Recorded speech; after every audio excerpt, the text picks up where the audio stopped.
Bismillahirrahmanirrahim. Assalamualaikum warahmatullahi wabarakatuh.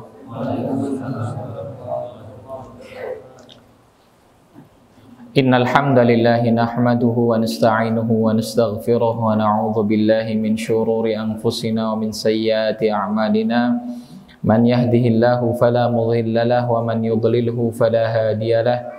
Asyhadu an la ilaha illallah wahdahu la syarika lah wa asyhadu anna Muhammadan abduhu wa rasuluh.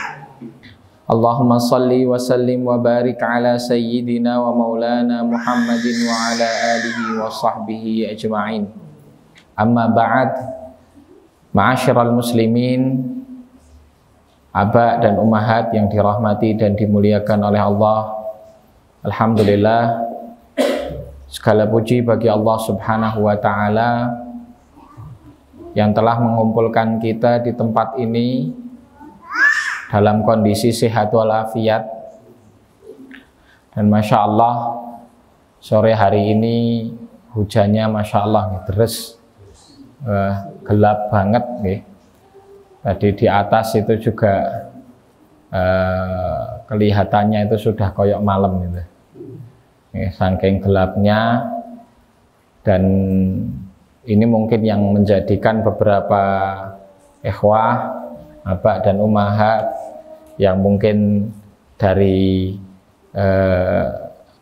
tempat lain, dari luar Pancot terkhususnya itu mungkin untuk hadir ini menjadikan satu halangan.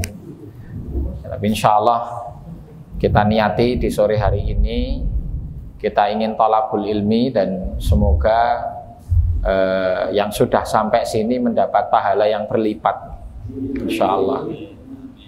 Pertama pahala menuntut ilmu dan pahala bersusah payah gitu.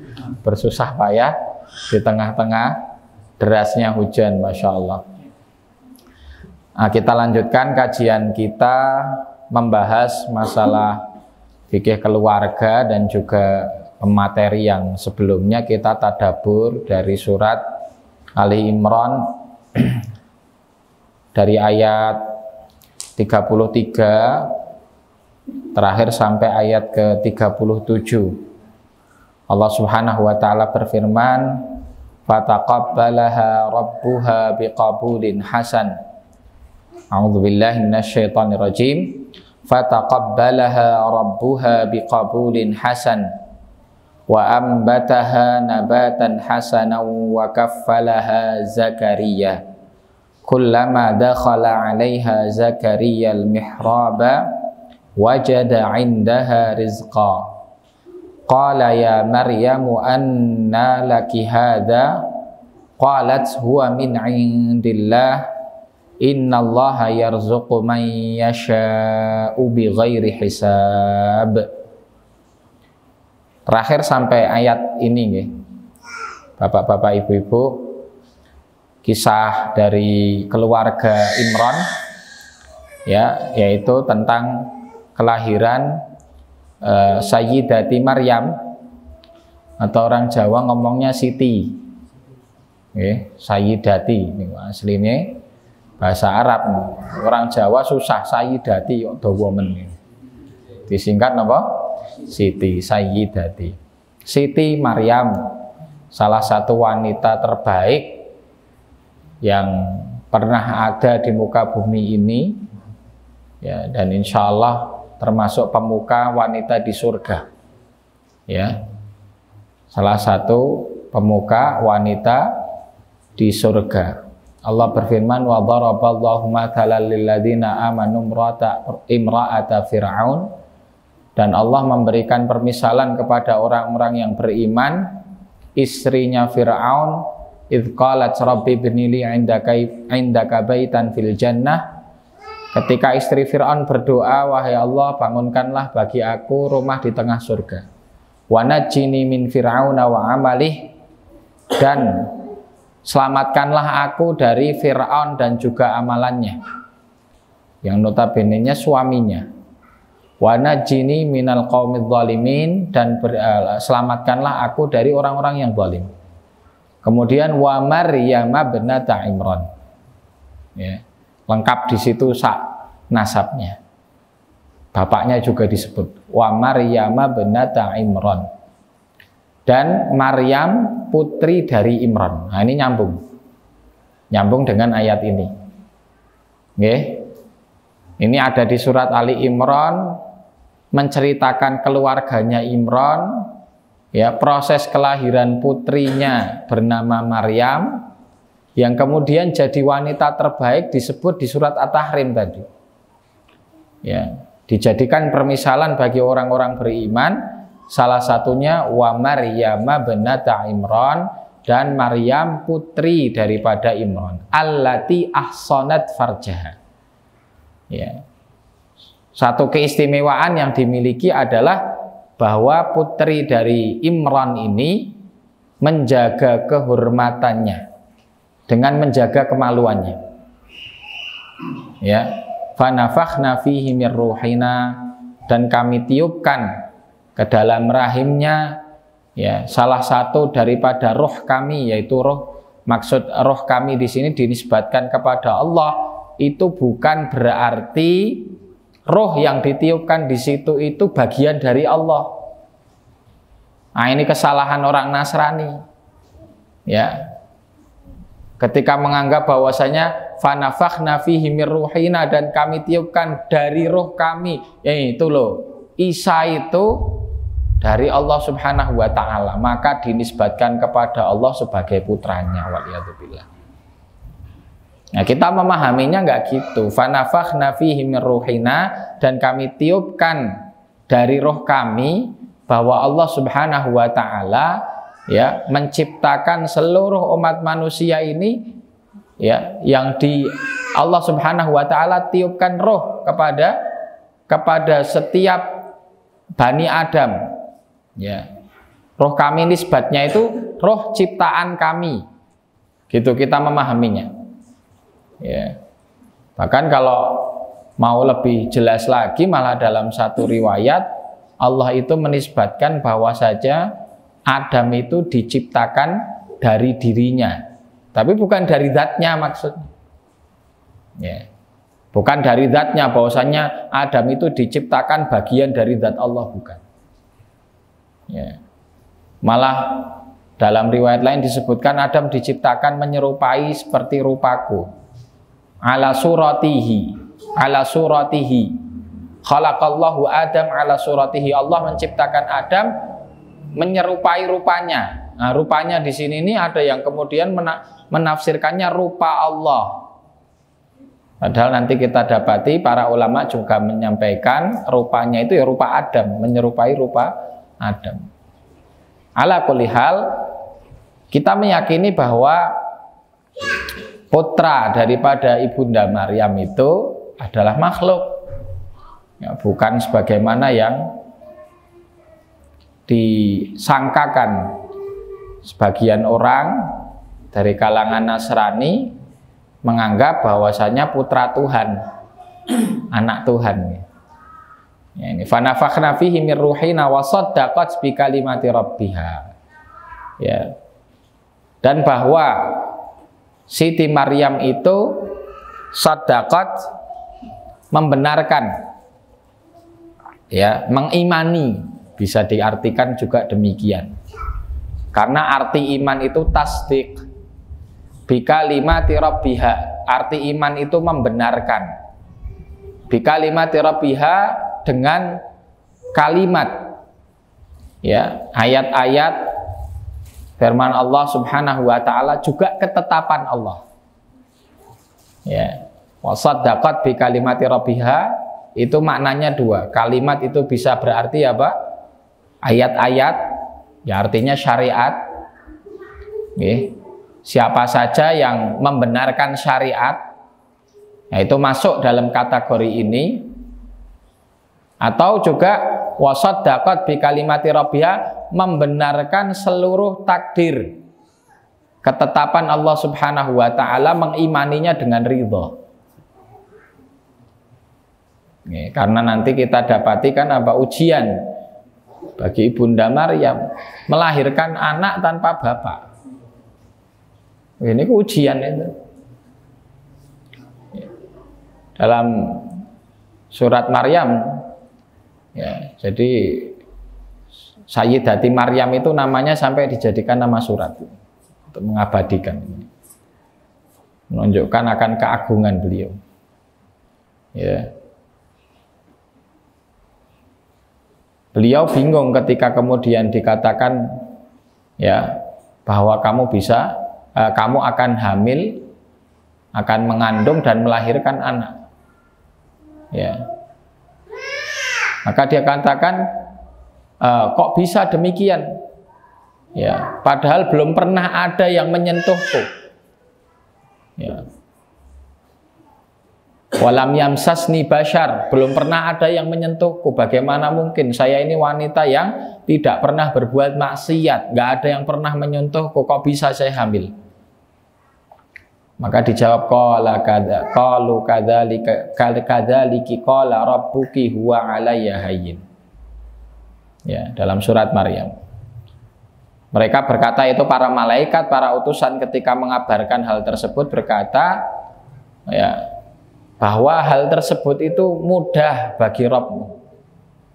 Ya. Mudah untuk menjadikan sesuatu yang tidak ada jadi ada. Kalau orang protes, lu kok bisa ya Nabi Isa dilahirkan tanpa bapak? Nah, kita akan mengatakan lebih aneh lagi, Adam dilahirkan tanpa bapak, tanpa ibu. Muncul gitu saja. Maka di ayat yang dalam surat yang sama, surat Ali Imran, Allah berfirman, inna mathala Isa indallahi kamathali Adam. Sesungguhnya permisalan Isa itu bagi Allah, di hadapan Allah, untuk memudahkan biar nalar kita itu gampang memahami dan mudah beriman. Kalau Nabi Isa itu ya makhluk, bukan Tuhan. Kalau beliau lahir tanpa bapak itu bukan hal yang aneh. Kalau itu sudah menjadi ketetapan Allah Subhanahu wa ta'ala. Karena Adam juga lahir tanpa bapak, tanpa ibu. Inna mathala Isa, sesungguhnya permisalan Isa indallah bagi Allah kamathali Adam, seperti permisalan Adam. Khalaqahu min turab. Allah menciptakan Adam itu dari tanah. Tsumma qala lahu kun fayakun. Kemudian Allah katakan, tanah itu jadilah makhluk, yaitu manusia yang bernama Adam, maka jadi dengan kekuasaan Allah Subhanahu wa ta'ala. Nah, para abah dan ummahat, ikhwah sekalian yang dirahmati oleh Allah, yang mau saya garis bawahi sebetulnya bukan di proses itu. Tapi kenapa kok Maryam itu dimuliakan sama Allah? Nah, di situ dikasih dua alasan disebutkan. Ya.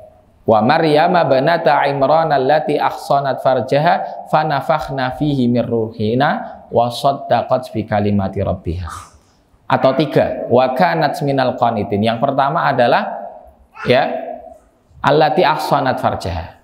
Ini terkhusus bagi ummahat, bagi akhwat ya.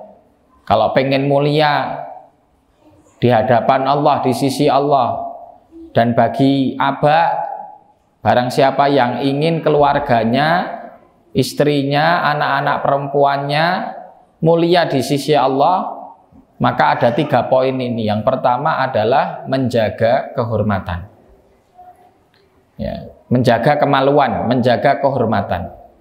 Artinya orang itu kalau tidak zina itu terhormat. Semakin orang itu jauh dari zina dan muqaddimahnya, maka dia terhormat. Arti apa? Menjaga kehormatan itu yang jaga diri dari zina. Ini konteks bagi perempuan. Arti menjaga kehormatan adalah menjaga diri dari zina dan muqaddimahnya. Artinya yang memang wajib harus betul-betul bersih itu ya jangan sampai jatuh kepada zina. Ya. Kemudian secara martabat seorang perempuan itu nanti dilihat dari seberapa dekat dia kepada muqaddimah zina. Dan dalam Al-Quran kan konteks larangan zina itu Allah berfirman, wala taqrabuz zina, dan janganlah engkau dekati zina. Jadi bukan janganlah engkau berzina, tapi janganlah engkau dekati. Nah, berarti ada amalan-amalan yang mengantarkan orang kepada zina. Syariat Islam itu adalah syariat yang paling mulia, syariat paling lengkap, Masya Allah. Ketika Islam melarang sesuatu, maka Islam juga melarang wasilah-wasilah yang menunjukkan orang kepada hal tersebut. Islam melarang zina, Pak. Maka bukan hanya melarang zina, Islam itu melarang wasilah kepada zina. Oke. Semua wasilahnya itu ditutup. Bagi perempuan yang pertama apa? Aurat. Ini jadi kalau dibuat tadi sebuah tabel, paling atas itu kan apa? Menjaga kehormatan dengan menjauhi zina. Kalau dipecah bawahi agar menjauhi zina, caranya nutup aurat, itu pertama.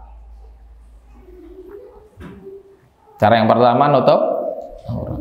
Karena hampir ya bisa dikatakan orang itu berzina, terutama maksudnya perempuan di sini, dimulai dengan dia membuka aurat. Ya, tidak menjaga auratnya. Ya. Maka Islam syariat yang hanif ini selain melarang zina juga wasilah-wasilahnya dilarang. Membuka aurat dilarang. Ya. Dalam Al-Quran kan jelas, waliyadribna bi khumurihinna ala juyubihinna. Bagaimana Allah Subhanahu wa ta'ala memberikan batasan aurat, suruh memanjangkan pakaian, bagi akhwat, bagi ummahat. Kalau pakai jilbab, ya, waliyadribna ya bi khumurihinna, khimar, ya, yang artinya adalah jilbab, penutup kepala dan juga badan, itu disuruh memanjangkan, ya. Ala juyubihinna, sampai kepada apa? Jahib itu diartikan saku-saku, ya, saku pakaian. Karena orang biasanya kalau buat saku itu seperti sekarang, ya, biasanya kalau baju-baju perempuan itu saku utamanya di mana? Di pinggang, di pinggang biasanya. Nah, maka bagaimana jilbab itu seminim-minimnya ya sepanjang itu, dari atas sampai pinggang. Berarti kalau pinggangnya ketutup, dadanya ketutup napa mboten? Ketutup. Itu patokannya seperti itu. Semakin pakaian wanita itu tertutup, semakin terhormat. Semakin auratnya dibuka, semakin murahan. Apa istilahnya? Murahan. Saya ngomongnya gitu. Ada bahasa yang lain apa mboten? Ya.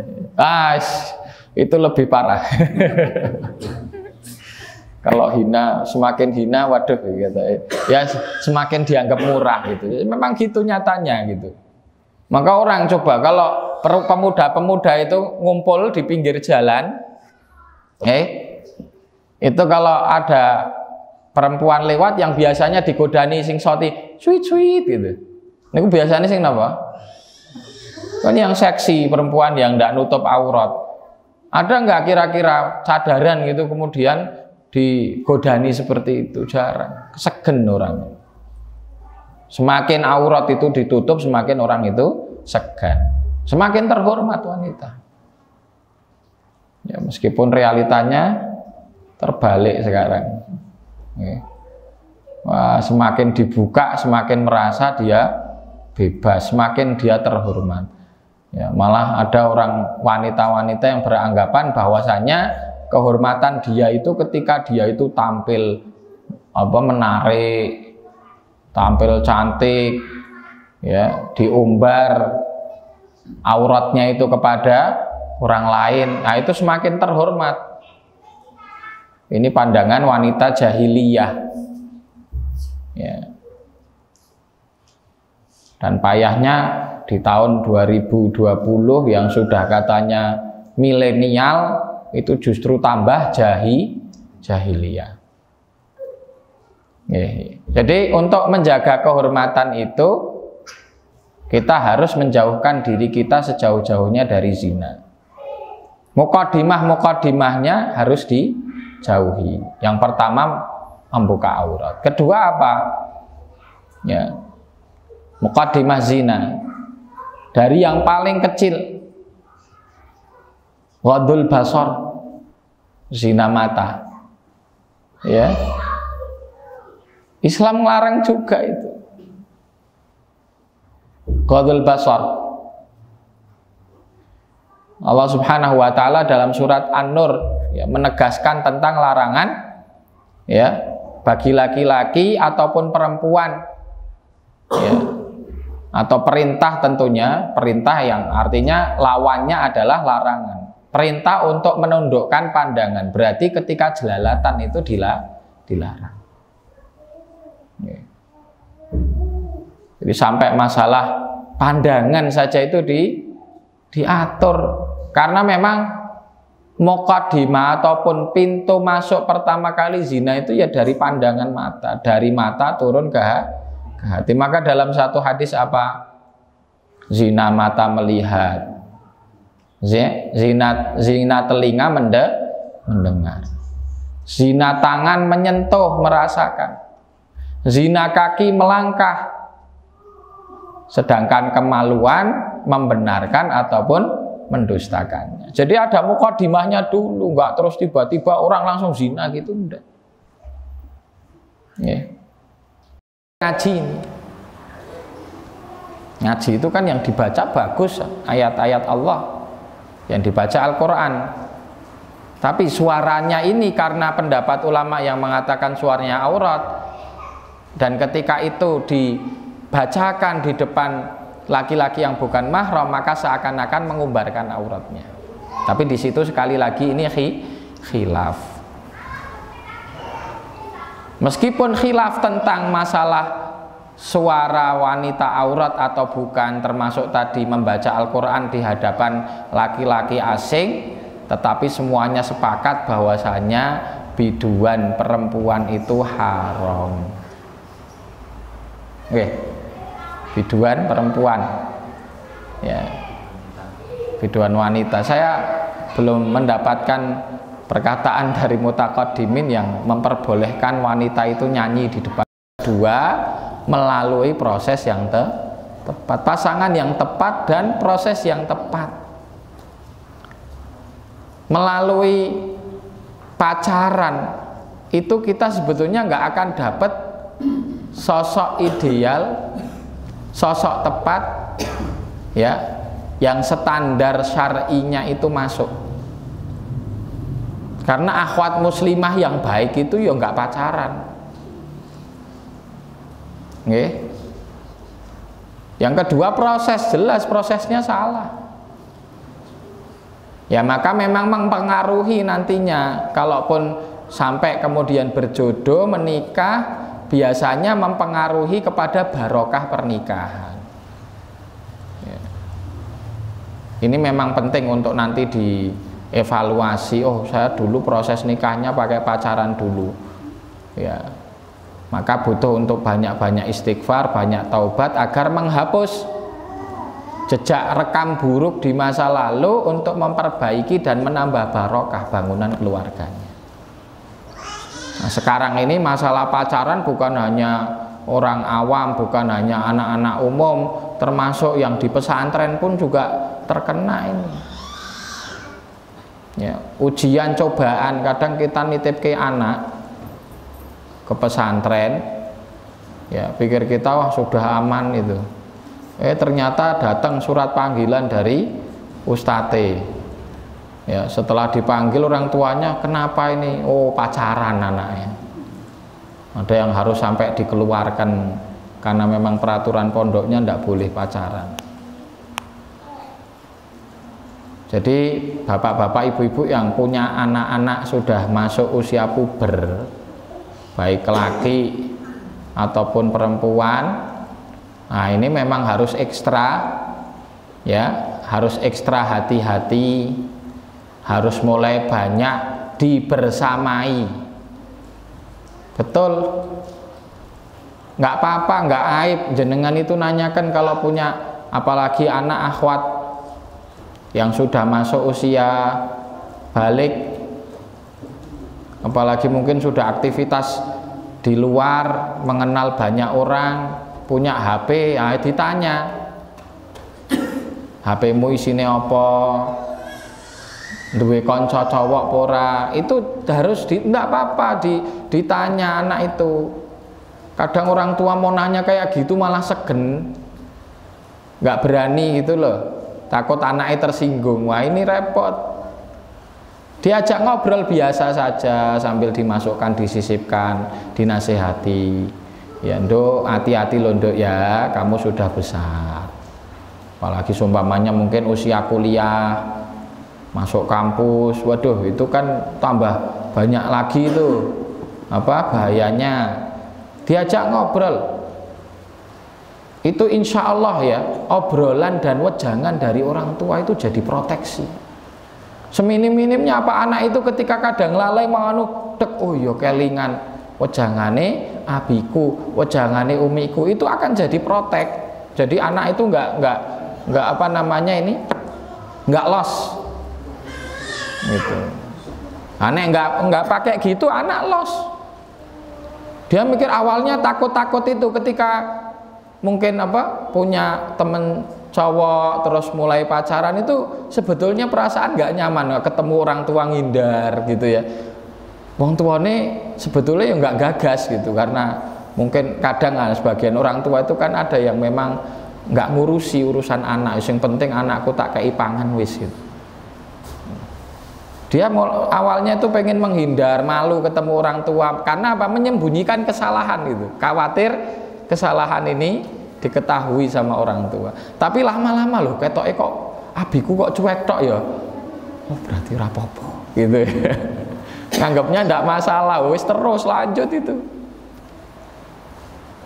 Nah, maka bagi orang tua ini yang sudah punya putra putri menginjak remaja, dibersamai, diajak diskusi, komunikasi, ngobrol, terus dinasehati itu. Sekarang jarang sekali kok orang tua itu nduk gitu. Itu nggak tahu ada kebekuan gitu antara komunikasi orang tua dengan anak. Baru nanti ada kejadian orang tuanya marah, ya itu tidak menyelesaikan masalah. Justru problemnya kenapa selama ini tidak dinasehati. Kita ngambil dari caranya Luqman Al-Hakim nasihati anaknya, ya lele tak kandani gitu ya. Itu kalau bahasa Jawanya mungkin seperti itu. Cari momen-momen yang tepat, waktu nyaman keluarga kumpul berkomunikasi, makan malam. Ini momen yang paling pas itu. Makan malam itu saya punya napa pengalaman sampun ada nih jam berapa? Lebih benar? 42 masih aman ya. Saya punya pengalaman keluarga nih gini. Ini mungkin bagian juga tahadduts bin nikmah. Tahadduts bin nikmah. Jadi orang tua kami itu kan punya putra 2. Saya sama kakak Ustadz Fajri. Di antara kebiasaan keluarga kami itu kalau makan malam itu makannya harus bareng. Ya jadi memang nunggu satu sama lain. Bapak ndak makan kalau sebelum nanti komplit. Begitu juga apalagi ibu. Pokoknya nanti semuanya sudah ngumpul. Kalau dulu biasanya pada maghrib itu kan ngaji, zaman sebelum ke pesantren. Pada maghrib itu ngaji, kemudian habis itu biasanya ya langsung lanjut sholat isya. Nah habis sholat isya ini biasanya makan malam itu nanti dikumpulkan dulu makan malam bareng, kumpul semua baru makan malam bareng. Disitulah waktu untuk ngobrol. Akhirnya kebiasaan baik ini berlanjut Bahkan setelah kami berdua, saya dengan kakak masuk pesantren, ketika pas liburan itu masih lanjut seperti itu. Kalau pas makan malam itu makan bareng. Nah, mulai biasanya bapak di situ ngajak diskusi, nanyakan gimana ya liburan berapa hari, semacam-macam, nanya tentang pondok, nanya ini gitu ya. Kita cerita di situ. Jadi enak itu. Kita juga mau curhat, mau nyampaikan unek-unek itu secara langsung. Karena komunikasi antara orang tua dan anak itu sehat, biasanya insya Allah nilai-nilai kebaikan itu bisa tertransfer dari orang tua kepada anak atau sebaliknya. Maka tidak jarang anak bisa mendakwai orang tua. Ya, ini satu wasilah dakwah yang terbaik adalah apa? Mengajari anak di pesantren. Karena bisa jadi orang tuanya belum baik, tapi anaknya sudah masuk pesantren. Nah, lama-lama karena anaknya jadi tambah baik di pesantren, kebaikan ini menular kepada orang tua. Tapi syaratnya tadi, kalau komunikasinya lancar. Oke. Kalau komunikasinya lancar. Ini satu pengalaman mawon, meskipun mungkin nanti antara satu keluarga dengan yang lain ya beda-beda. Ada yang punya waktu spesial mungkin sarapan, atau waktu spesialnya sore. Ya monggo yang mana yang dianggap nyaman. Ya, kalau pengalaman kami tadi makan malam, karena itu kan sudah rampung semua, bapak sudah rampung dari pekerjaan, ibu juga sudah rampung gitu, jadi semuanya itu dalam kondisi nyaman. Diprotek anak-anak yang sudah masuk puber, usia puber dari tadi pacaran tadi, karena itu bagian dari menjaga kehormatan anak-anak kita dan keluarga kita. Kemudian masuk kepada poin yang kedua. Ini ada sekitar mungkin 8 menit nih, kita sampaikan secara ringkas. Karena poin yang ingin kami sampaikan, bagaimana bisa seorang Sayyidati Maryam itu diangkat menjadi wanita terbaik, wanita penghuni surga. Tadi sudah yang pertama menjaga kehormatan, yang kedua wasaddaqat bi kalimati rabbiha, tasdik. Ya, punya keimanan yang tinggi, ya, keyakinan yang kuat. Dan memang kekuatan amalan dari seseorang itu tergantung imannya. Kekuatan kesabaran seseorang tergantung imannya. Ada yang bilang gitu, kesabaran itu ada batasnya. Kesabaran itu ada batasnya. Maka saya jawab, iya, kesabaran ada batasnya. Tapi pertama, pahala sabar itu tanpa batas. Yang kedua, batasan sabar orang itu berbeda-beda tergantung imannya. Ya, nek orang yang imannya pendek, sabare batasnya nggih pendek gitu. Terkena musibah dikit langsung mutung, dersulo gitu bahasa lainnya. Ya, padahal musibah ringan, nggak sabar. Sabar itu kan dibagi jadi 3 nih, bapak-bapak dan ibu-ibu. Sabar menjalankan perintah, sabar meninggalkan larangan, dan sabar menjalani ketetapan takdir Allah, terutama musibah, ketika ada musibah. Ini ada 3 jenis sabar ini. Nah, itu semua dibangun dari iman. Sayap iman itu ada 2. Ibaratkan iman itu adalah burung yang terbang. Dia punya 2 sayap agar bisa terbang seimbang. 2 sayap itu adalah syukur dan sabar. Ya, disampaikan oleh Ibnu Qudamah dalam Mukhtasar Minhajul Qasidin, perkataan daripada Ibnul Jauzi, pengarang Minhajul Qasidin, bahwa asyukru wasabru janahani lil iman. Syukur dan sabar itu dua sayap keimanan. Dan memang kalau dipikir-pikir kehidupan kita itu isinya tidak akan lepas daripada apa? Syukur dan sabar. Gitu? Tidak lepas dari itu. Coba kita muhasabah seharian ini. Apa yang harus kita banyak lakukan, syukurnya atau sabarnya, kan gitu. Oh alhamdulillah hari ini makan enak, hari ini alhamdulillah pekerjaan lancar, tidak ada halangan, gitu toh. Nah itu bagaimana? Syukur. Muhasabah hari ini, oh ternyata ada musibah ini, ada musibah itu, ada kurang ini, kurang itu, berarti sabar. Penyempurnanya dari dua sayap ini ada satu hal lagi, dan ini menjadi penyempurna dari keduanya adalah taubat. Itu tiga komposisi ini saling melengkapi. Ya, kalau ibaratnya itu syukur dan sabar itu adalah dua sayapnya, maka pengendalinya, ya ini kan memang sudah keseimbangan, tapi harus ada yang mengendalikan. Pengendalinya adalah taubat. Pengendalinya adalah taubat. Ketika tiga poin itu ada pada pribadi muslim, maka baik imannya. Syukurnya kuat, sabarnya kuat, sering bertobat, itu Masya Allah. Berarti tanda kalau imannya bagus. Ketika imannya bagus akan semakin kuat tasdiknya. Ya. Rasulullah SAW pernah mengatakan, tidaklah Abu Bakar ini lebih baik menjadi orang yang paling baik di antara kalian itu dengan amalannya,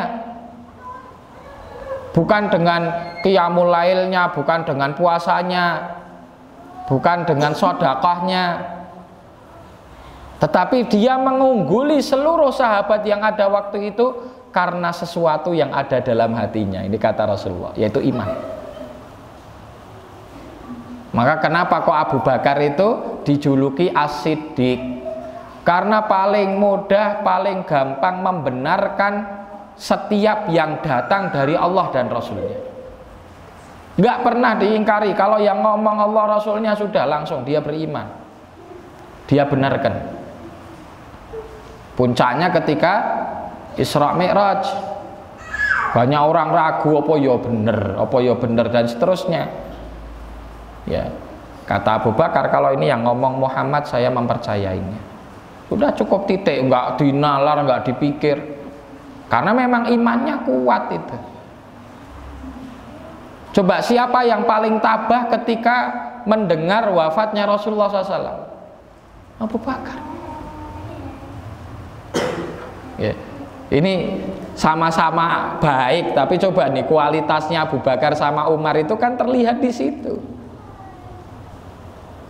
Ya, ketika datang berita wafatnya Rasulullah SAW, ya Sayyidina Umar itu kan mengatakan, ya barang siapa yang mengatakan Muhammad sudah meninggal saya penggal leher. Ya itu, tapi maksudnya dia melakukan seperti itu bukan karena apa ya, mendustakan takdir Allah dan menganggap bahwa Nabi Muhammad itu tidak akan mati. Bukan, ini anggapannya orang jahil, orang awam. Tapi saking cintanya dia kepada Rasulullah dan seakan-akan belum siap, ya belum siap untuk ditinggal, saking cintanya. Sama seperti orang kalau cinta sekali sama keluarganya, kemudian tiba-tiba mendadak dengar kabar keluarga itu meninggal. Kan di awal itu seperti koyora percaya gitu. Nah, itulah yang terjadi kepada Umar. Nah, tapi kesabaran Abu Bakar yang mengatakan bahwasanya man kana ya'budu Muhammadan fa inna Muhammadan qad mat. Barang siapa yang menyembah Muhammad, maka itu loh Muhammad sudah meninggal. Wa man kana ya'budullah, dan barang siapa yang beribadah kepada Allah, menyembah Allah, fa innallaha hayyun la yamut, maka Allah adalah zat yang maha hidup dan tidak akan pernah mati. Gitu ya. Jadi tadi wasaddaqat bi kalimati rabbiha, tasdik itu akan semakin kuat kalau imannya kuat. Iman kuat ketika tiga komponen itu ada. Apa tadi? Syukur, sabar, dan taubat. Nah, terus yang terakhir wasaddaqat bi kalimati rabbiha wa kutubihi wa kanat minal qanitin. Nah, al-qunut itu bimakna ta'ah. Ya, qunut itu bimakna ta'ah, yang ini insya Allah akan kita bedah di pertemuan yang akan datang. Ya, kita masih dalam membahas keluarga Imran. Ya, yang kita bahas sore hari ini adalah putrinya Sayyidati Maryam menjadi wanita terbaik karena tiga sifat yang disebutkan di dalam surat At-Tahrim. Barakallahu fikum, mungkin itu yang bisa kami sampaikan, semoga bisa bermanfaat. Wassallallahu wasallim wa barik ala Muhammadin wa ala alihi wa sahbihi wa sallama tasliman katsira. Billahi taufiq wal hidayah wa ridha wal inayah. Assalamualaikum warahmatullahi wabarakatuh.